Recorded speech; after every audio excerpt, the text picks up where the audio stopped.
Hello, and welcome, or should I say ho, ho, ho, Christmas cousins. I'm announcer voice cousin Chad coming at ya. And I'm cousin Seth.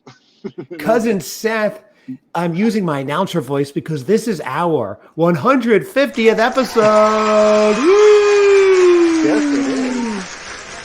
Wow. And what impeccable timing. I'm doing this on my phone, so just to set it up to audio issues. I just got a message through Facebook Messenger, someone wanting to promote our podcast. One of those millions of people that reach out, like, we can promote it, we can do all this. That's so funny. It just popped up. But anyway, that is funny, but how greedy would we get? We have 23 million average daily listeners, or 23.4. Yeah. How many more do we need, Seth? I think we're good where we are. Let's keep it how it is. Right. No, I agree. There is a little too much sometimes. Yeah. Just our closest 23 million Christmas cousins. I think that's fair. So, Seth, here is the exciting part. 150 episodes. I mean, you can't even fathom that right now, right? Absolutely not. Absolutely not. Because it's been a year. Well, a little more than a year and a month since we started this little adventure. Yeah. This gigantic adventure it turned into. I really wonder how many podcasts so we started about 13 months ago or so. How many podcasts reached 150 episodes in 13 months, Seth?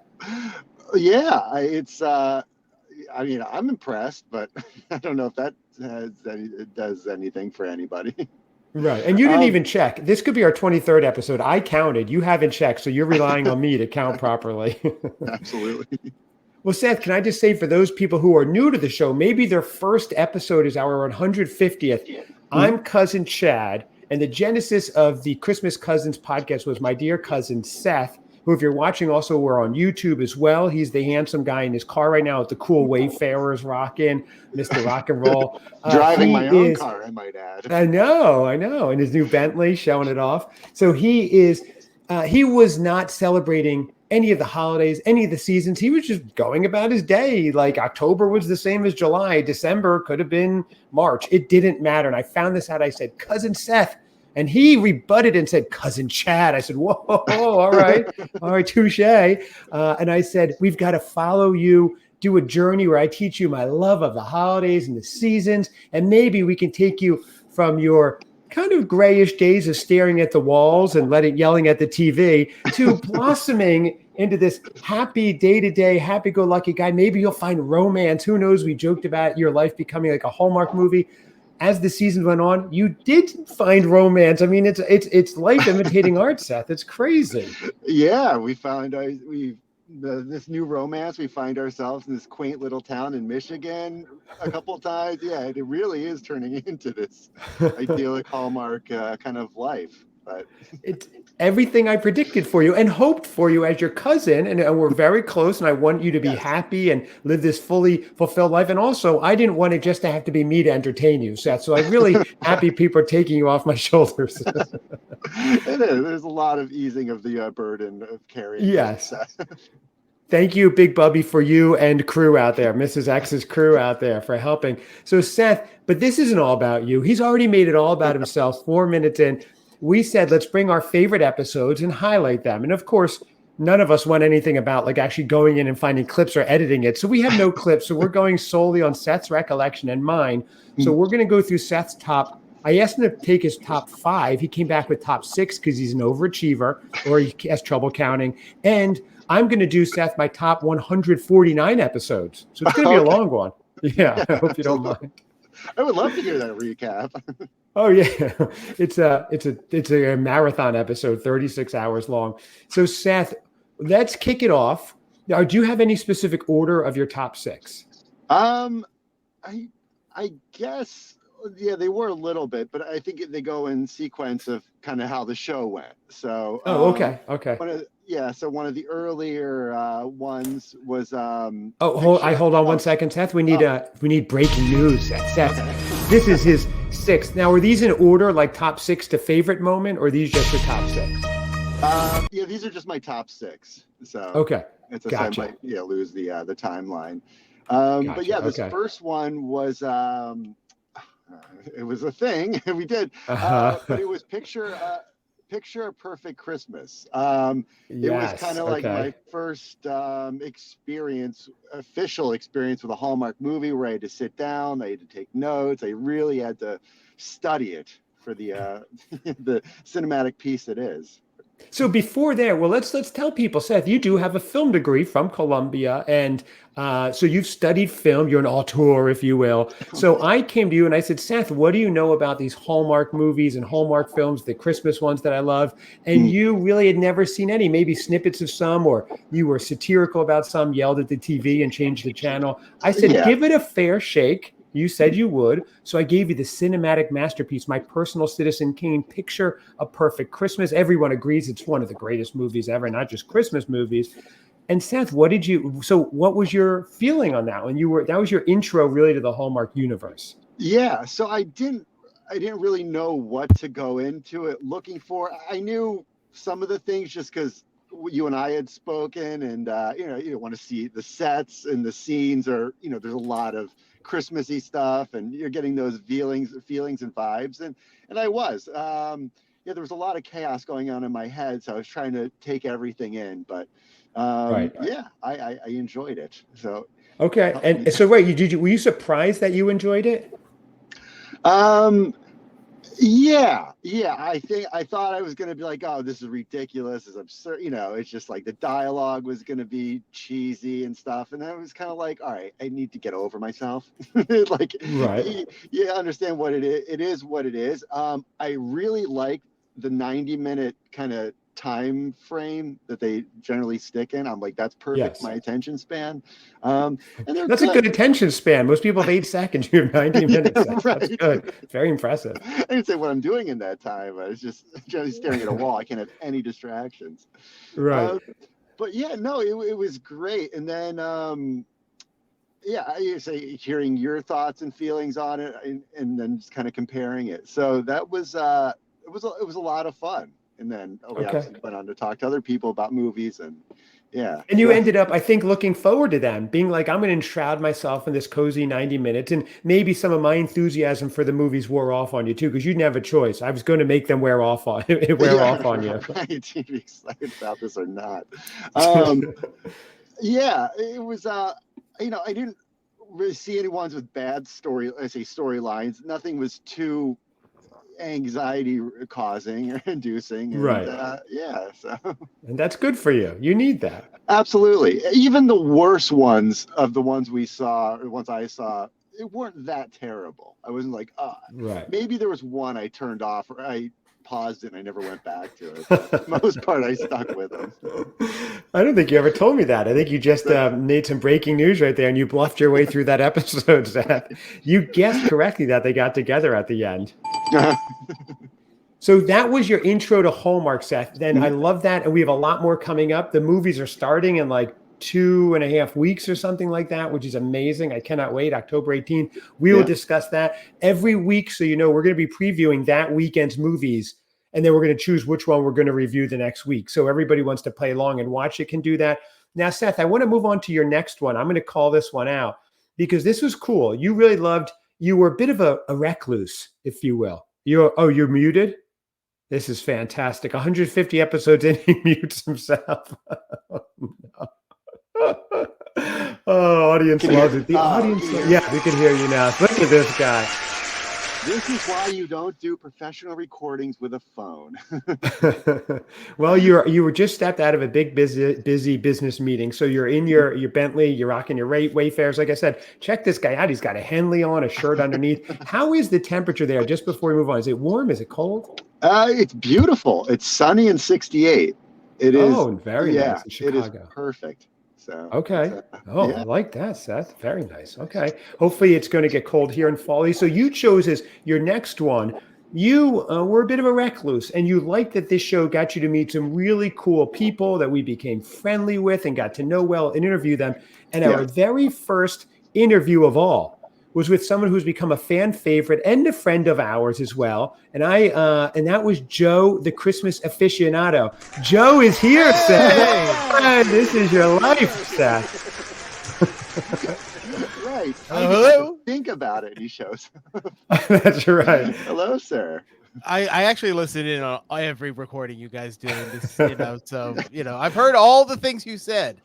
That's right. He's like Bobo. He just waits on the line until we want to bring him in on the show, basically. I'm in quality control. That's right. Well, welcome, Joe, to our 150th episode. You've been on 147 of them, so it's only appropriate. Yeah. I want to, for those of you who don't know, this is Joe, the Christmas aficionado. If you listen to the show, he's on all the time. You can find him on YouTube at the Christmas aficionado.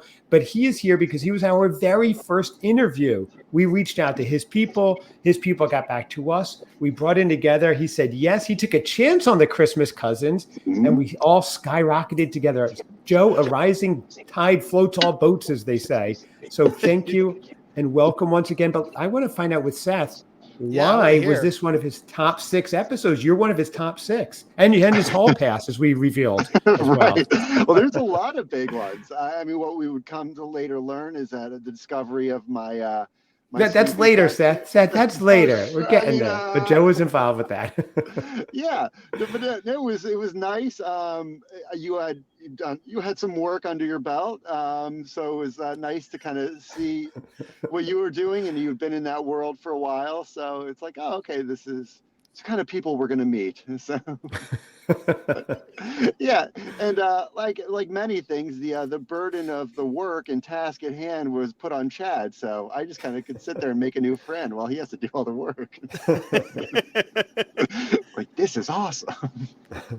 Well, that was about a year ago, because I believe it took place in September. So it's been over a year since we first did that initial meetup where you guys decided you wanted to hear what I had to say about what I do and my love of Christmas. And then I have listened back. I usually try not to listen back to things, but I did listen back a couple months ago just because I was curious.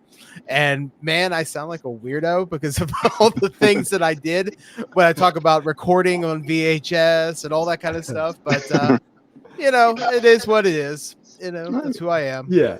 Oh, so right. That was probably in our first 10 episodes for sure that we had you on. It was very early on. Yeah. Because I recall your channel came up in my podcast feed for some reason, probably because of all the other Christmas ones. And the first one I listened to, I remember could barely hear you guys. Your audio was pretty bad, and I was like, oh. Okay, well, maybe they'll get better. But you guys had you guys had a good relationship in on the podcast, and I mean, obviously you're cousins, so that made a lot of sense. So I thought, okay, well, I'll check back on this, and then I think literally 2 weeks later, I think I got a message from Chad saying we'd love to have you on here. In fact, I could probably look it up real quick to see exactly what it said. But it was funny. Dear sir, I was very formal back then. Dear sirs, I hope I haven't seen you in a fortnight on your episode. Hope all is well. It was something like, I'm actually really curious because I'd love to see if you pumped me up and gave me all these wonderful moments where you said, oh, you're so wonderful, blah, blah, blah, blah, blah. Come in and join our podcast every week now. And drink something on the podcast that you've never had. And maybe you'll have a bad reaction. I don't know. That's right. I think that was in between the lines. I don't think I explicitly stated that, but that was the understanding I gave. So, and Joe, I was thinking about what you said recently, because you're like, Chad likes to have people come on, try different things, maybe have adverse reactions to them, finds it funny, but he doesn't himself indulge in these things. So you task Seth with finding something that would make me sick. You said, reach out to my wife, who's his cousin-in-law.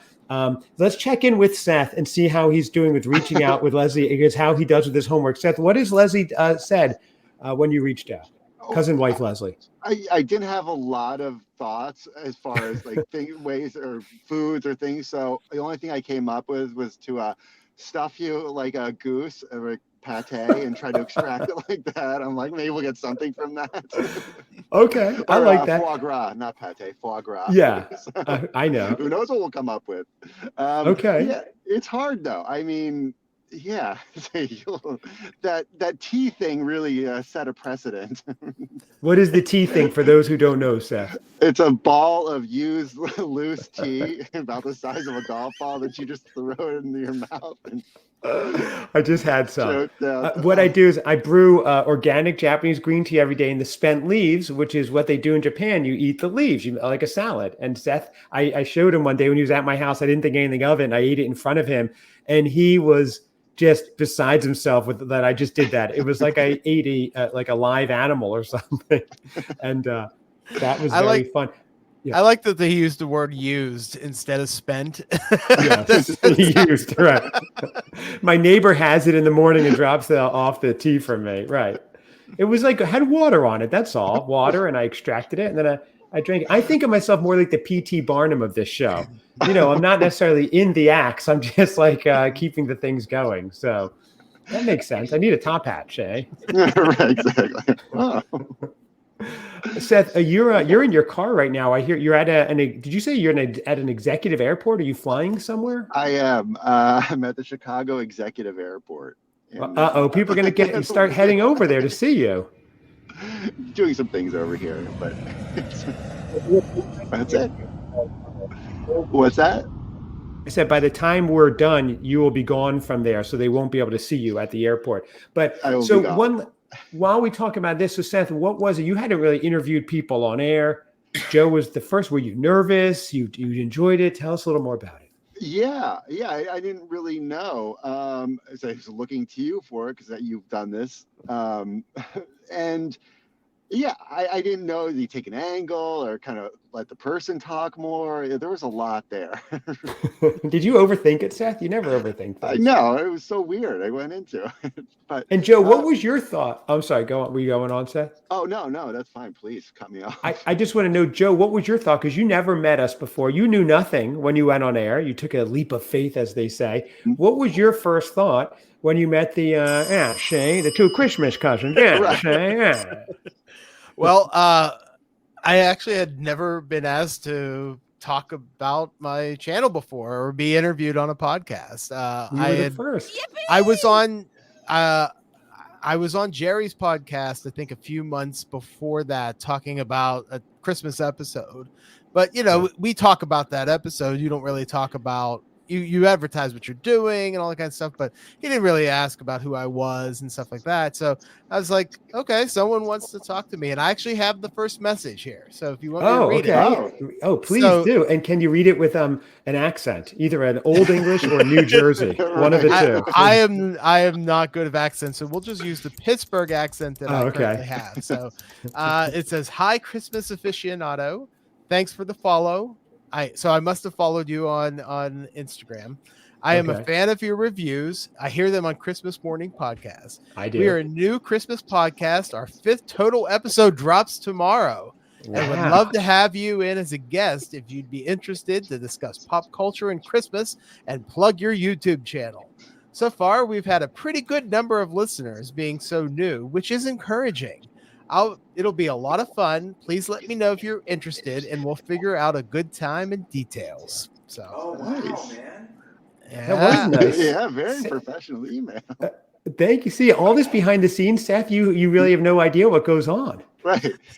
P.S. My co-host may not be in it for the long haul, so if you're interested, you might be the co-host soon. Right.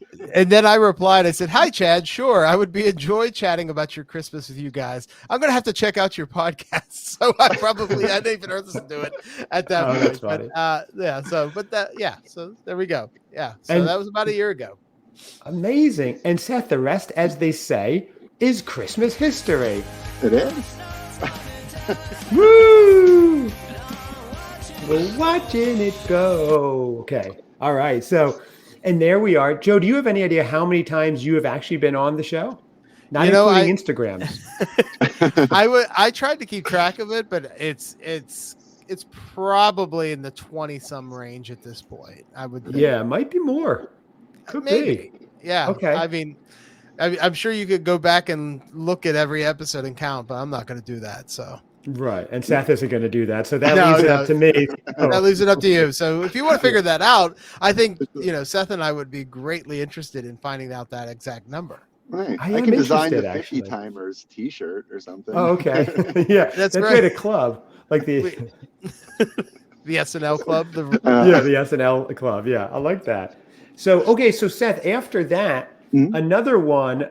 There was one. Joe was on one of the best episodes we've ever done, and we could talk about that now, or I guess because we're talking about Joe. So this episode, we started to talk about. Joe was on. He's a big Peanuts fan. And we started to talk about the Charlie Brown Christmas special, right, Joe? Is that what it's called? Charlie Brown Christmas, yeah. Charlie Brown Christmas. So it started off fine, right? We think we're going to just have one topic. Next thing, I mentioned that Seth has a Snoopy tattoo on his shoulder, or what we thought was a Snoopy tattoo. Seth shows you the tattoo, Joe. Now, you're a Peanuts aficionado as well. You take one look at his tattoo, and you notice something's a bit awry. What did you see there, Joe? Well, we didn't see the tattoo first. He described it, and he described it that, Snoopy was wearing a hat and he had these whiskers, and I'm like, that sounds weird. That's, you would have Snoopy wearing clothing, because Snoopy doesn't wear clothes. He's got his collar on, and that's about it. And so I started thinking about it, and I said, that sounds an awful more like his brother Spike than it is Snoopy. And so that's when Seth decided to do some Google search real quick, and he's like, I'll be right back. And then he ran out of the room, and he came back. The tattoo is gone. And he had an epiphany that his Snoopy tattoo that he got, you were 15, 14? 14, yeah. 14 in Galveston, Texas. Was not actually a Snoopy tattoo, but was actually his brother Spike. And I was just like, at that point, our discussion of it, I don't think we really had any kind of good discussion about a Charlie Brown Christmas. Never came. Our minds were blown. We couldn't get back into it, and we just had to all we had to do was think about was how Seth had a tattoo that he had no idea what it was on his body, and has now just discovered this 30-some years later. For decades he had this on. Decades. Oh, Seth, here was footage of you, actually. I do have one quick clip. There you go. So that was such a fun episode. If you're listening, if you haven't heard it, go back and listen or watch it on YouTube. I was actually away on a mountain trip, and I was like to my wife, I'm like, you just have to check this out. It's like a 45-minute episode, and go, just watch these few minutes where Seth notices this tattoo. We ended up watching the entire episode. We were so transfixed with what happened that we solved this decades-long puzzle, and that you get a tattoo at 14 in Galveston. Has the tattoo artist been let out of prison yet, Seth? I don't know. A lot's changed, probably. At least gone through a lot of different phases. Yes. But Seth, why was that one of your favorite episodes? It was I don't know, having that realization after close to 33 years. I don't think many people get that, and it's like, hey, say, slap yourself in the forehead. Be like, wow. I say not a lot of people get that, or the opportunity to make it right. I can. Joe, have you noticed this podcast started off as Seth's Christmas journey, but it's somewhat gone a bit askew, and it's been kind of his personal journey, his own self-realization journey, right? It's about finding Seth almost. But that's the point of the show. You're teaching him all about Christmas, so this is his journey through Christmas, where he has discovered, he does talk about himself a lot, he does. We learned about this tattoo, but we were also talking about my Christmas tattoo at the same time, and so we were just like, it just randomly came up. And also, Seth, in reality, Chad wanted you to show your tattoo on screen, because again, he wants you to do something on screen so that for his amusement. So he wanted you to rip off your shirt so you could see this tattoo. And you remember how many times he kept telling you, "What? Can we get a picture? Could we see it? Where are we going to see this tattoo? So again, I think your podcast for both of you guys is wow. This is Seth's journey, and Seth, we're learning about how Seth is embracing the Christmas spirit. Now he's a what is it? The sophomore, seasonal sophomore. Chad is also in it for the laughs, and so I think it works well. Yes, and it's always good fun, Seth. Wouldn't you say, declare for the audience right now, because we joke on air, we mess with each other. Wouldn't you say I am one of your biggest supporters? Can I make that statement? Oh yeah, hands down, absolutely. Nobody else was taking this on with me. That's right. We do have other cousins. That's true. Yeah, no, absolutely. With this, and even outside of this, so good. I just don't want people to think, I just mess with it, because that's not it. I give him almost daily affirmations, Joe. You don't see all the texts. Oh, I get a lot of regular support. Seth, you're good enough. You're smart enough, and doggone it, people like you. Exactly. And it starts early too. I'm getting early morning texts, so yeah, it's throughout the day. The height of the season last year, when we were doing 5 to 7 episodes a week, I was regularly texting Seth at 3 or 4 a.m. Eastern, and he's on Central Time. So that was great. I'd be on my bike with ideas, and Seth, we're gonna do this. I'll be off the bike soon. We'll record 5 hours. It was fun. Yeah, aside from the exhaustion, it was a lot of fun. I have a feeling we'll be doing it again. Well, maybe a couple weeks. We'll see what goes on. But yeah, we're in a good pace now. You're coming into the Christmas season. This is your big time of the year where people are going to be searching out for Christmas, podcasts, and you want to make sure that you have plenty of episodes for them to listen to. Yes. Yeah. Joe, do you know of any other podcast though that has so quickly gotten to its 150 episode mark? No. I usable content. You guys, the fact I joked is you guys have you're in your fourth season, third season? Yes. Fourth. Yeah. Fourth season starts November 1st. I mean, you guys are just killing it with the number of episodes. So that's right. I mean, who could forget that one episode where you played all of your episodes mixed together? And I'm curious as to how many people actually listened to that one. But I mean, that is one of 150. So it's all great content. That is true. That was your 50th or our 100th episode. What we did, we called it the catch-up episode, and I took every single episode and overdubbed them on top of each other and played them at once. And it was very avant-garde. I don't think anybody's done that either, Seth, we just played it. And it was, I wonder if I had, that would be a great clip to play. I would have played that one because that was fun, the catch-up episode. Yeah, that was great. And there's an underlying, theme under playing, so you have to really listen closely. Yeah, I do not have that, unfortunately. Yeah, so if you get a chance, listen to that. You'll feel like you're going mad. It's only 2 minutes long, but it's every episode at once, sped up and condensed in 2 minutes or something. It's like a Yoko Ono album. It's awesome. It's high art. So our next one, Seth, you have 3 others. Do you know which one they are, or do you want to go on? I know one was my 101st birthday episode that you guys worked very hard on. Yes, some celebrity guest appearances, and it was a party. Joe was on that episode, so we did Seth's 101st birthday episode. Obviously, he's not really 101; he's barely 80. And we had a big celebration. We had surprises on. Joe tricked him and came on as Tyler Hines imposter, I guess, right, Joe? I don't know what you're talking about. Doesn't that guy exist? Nice. Yeah. And we did have people give shout outs and everything live on air, which was really fun. And so they all, and a lot of them were doing it just for their love of you, Seth, not to get on your bankroll, because Joe is one other thing we revealed live on air in an early episode. Seth was trying to be humble. He started talking about I've got this stove, I've got this microwave, and little by little we unveiled live on air that he is in fact one of the world's wealthiest individuals. That's true, Seth.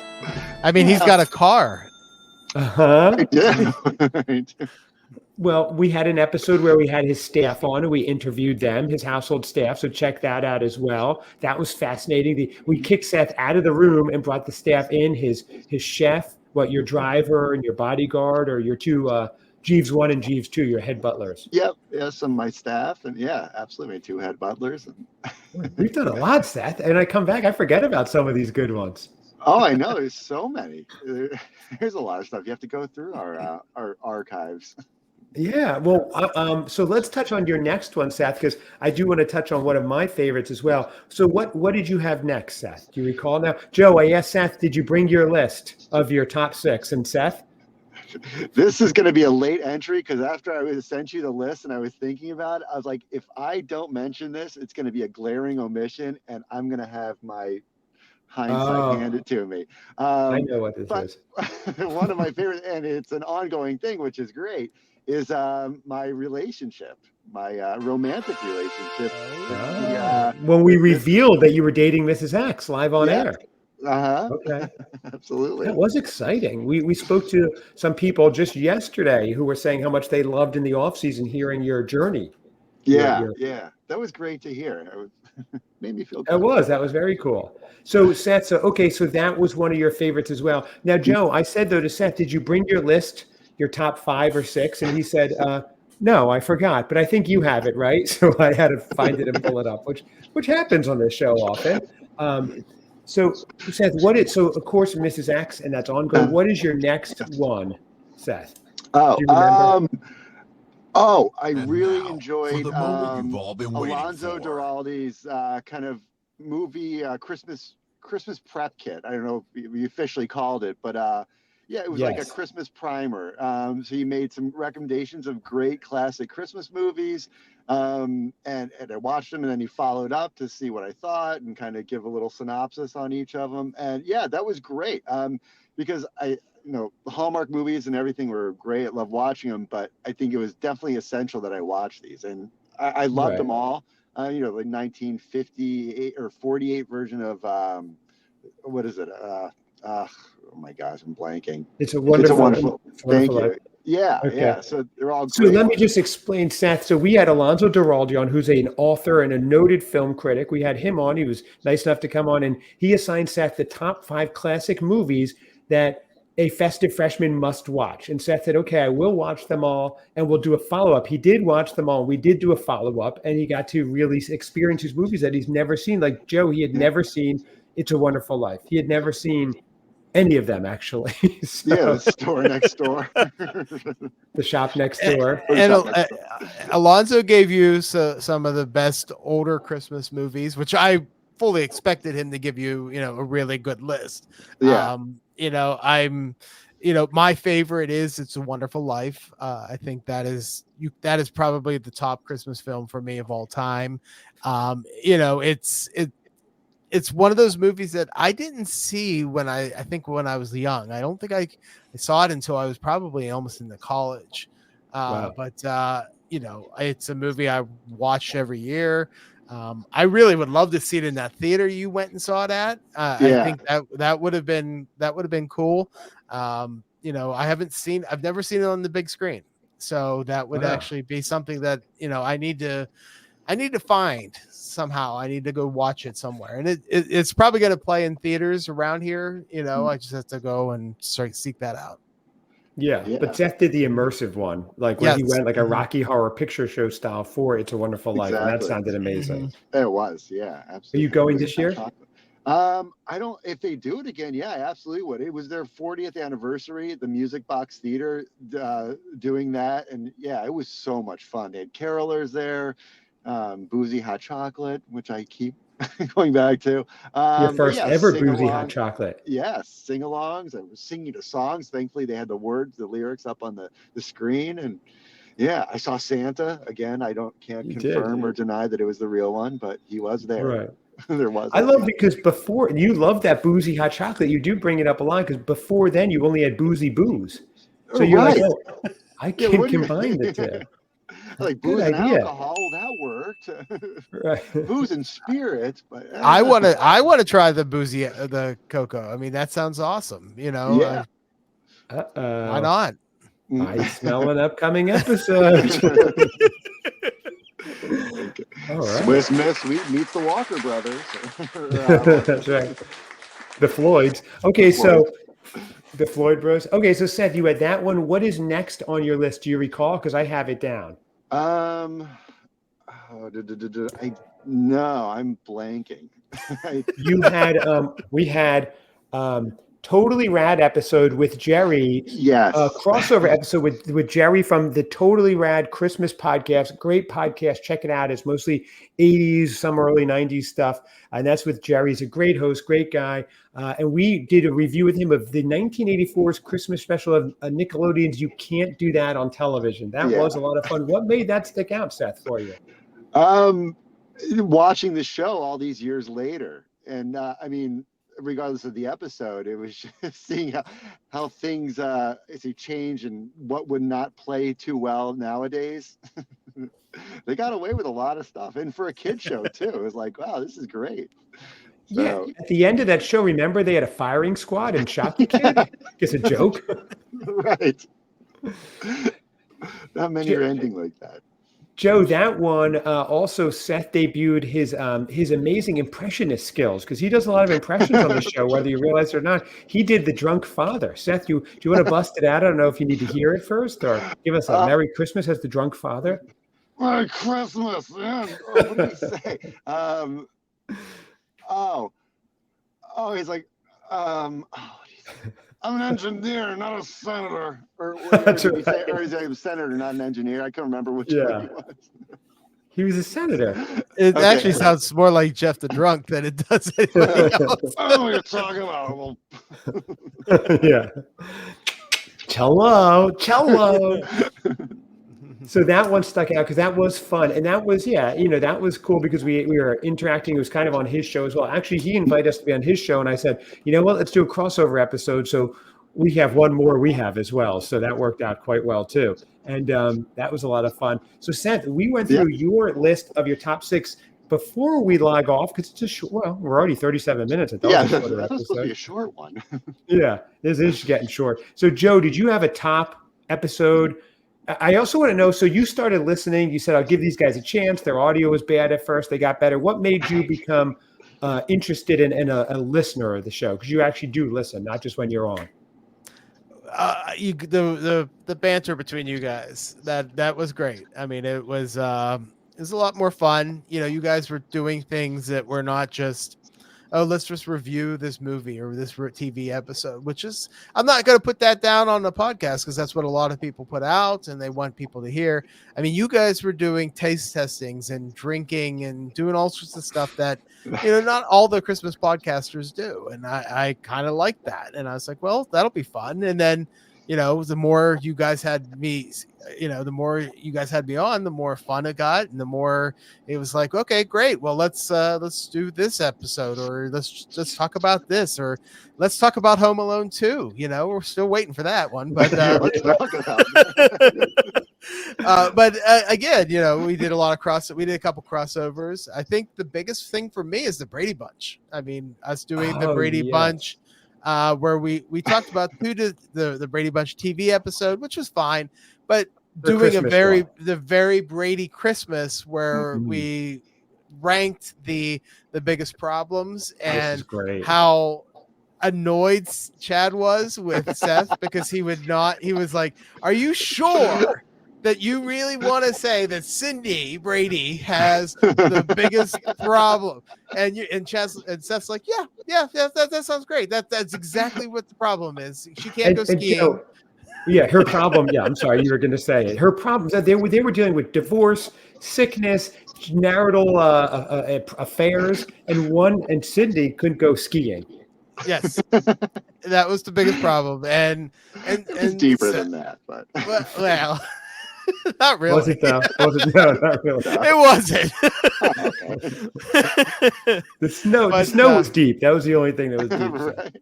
Because I when we were talking about it, I just remember Chad kept going, let's rethink this now. Come on. Now, do we really maybe we should reconsider this being number one. And I was like, no, this is great. The fact that he wants this to be number one. I love this. To me, that was great. But we ultimately, I think she ended up moving down. And, I think, I don't recall, was it Al? Yeah, Alice had the biggest problem with Sam cheating on her. But that was a great episode. It's a great crossover. It was one of the hardest videos I ever had to edit, because it was all three of us trying to put that together with the footage of the show, and trying to avoid copyright and all that other stuff that I have to deal with for every episode. But it was fun, and I had a lot of fun doing it. That was fun. And Joe, that was a great example too of when you have on the Christmas cousins, and one cousin named Seth in particular, you never know what's going to happen. The reasoning, it's very rarely linear, and you just go where it goes. And only a billionaire would see the biggest problem was their ski trip canceled. No other real issues going on. Seth's lived a very charmed life. And to him, the biggest thing would be missing on ski season. And he was a competitive snowboarder for quite a while too. Try putting yourself in my ski boots or snowboard boots. Yeah, I mean, obviously that would be a big problem for someone like him. So, yeah. As Seth says, walk a mile in my Bruno Mali's. Although you would never walk the full mile, Seth. You would walk a little bit, be carried on a chariot, things like that. So, I love this. This is a great Sethtrospective. Joe, thank you for joining us last minute to surprise cousin Seth. Thank you. You're always such a team player, and have made this a really great experience and so much fun. I love doing this. Meeting the people, knowing we're going to laugh. It's so healthy too, just going on and laughing and giggling for like 40 minutes. It's really cool, fun. And the fact that it's resonating with people really all over the world. We've had over 50 countries where people have listened to, all 50 states. And then getting all the feedback and email is so great. So keep it up, everybody. Check out Joe on Christmas Aficionado on YouTube. He's got fantastic shows. We'll be doing a show with him soon covering Home Alone 2 when Seth lets us know when we're doing that. And also, please write us at Christmas Cousins Pod on Facebook and Instagram. That's at Christmas Cousins Pod, or at ChristmasCousinsPod@gmail.com is our email, at ChristmasCousinsPod@gmail.com, because we want to hear, what's your favorite episode? What are your favorite Seth highlights? What would you like to see us do in the future? And even why have you been listening? Anything. We love it. We love the feedback. Thank you all. Thank you, Joe. Thank you, Seth. Thank you, Chad. Thank you, Joe. Oh, thank you. Thank you. All right, everybody. Thank you. We'll see you all on the 300th. That'll be next week, right? Right.